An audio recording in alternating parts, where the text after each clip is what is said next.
Seni sevmeyim günah, seni sevmeyim xəta. Mənə qəddar olmusan, görmədim səndə vəfa. Sevgi dərd oldu mənə, gəldi başıma min bəla.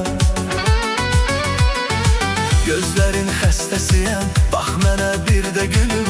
Axtarır bu gözlərim, səni hər yerdə gülüm. Mənə yoldaş olmadın, yoldaşam dərdə gülüm. Mən dözərəm, heç eybi yox, məndən də keç eybi yox. Bir özgəni seç eybi yox, yat qəlbə köç eybi yox. Səni sənsiz sevərəm, səni sənsiz sevərəm mən.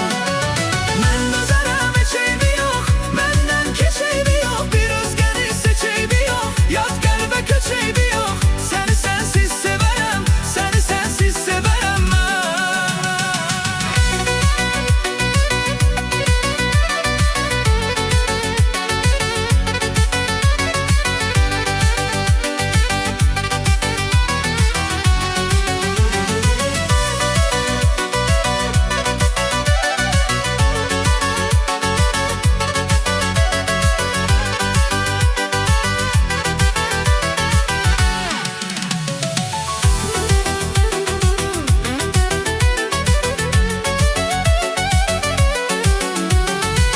Gecənin sirdaşı, gör bu zülmətdə mən.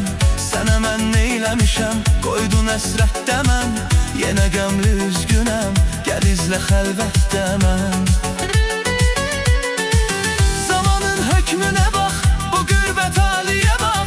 O indi məndən uzaq, mən indi ondan uzaq. Belə olmur yaşamaq, belə olmur nəfəs almaq.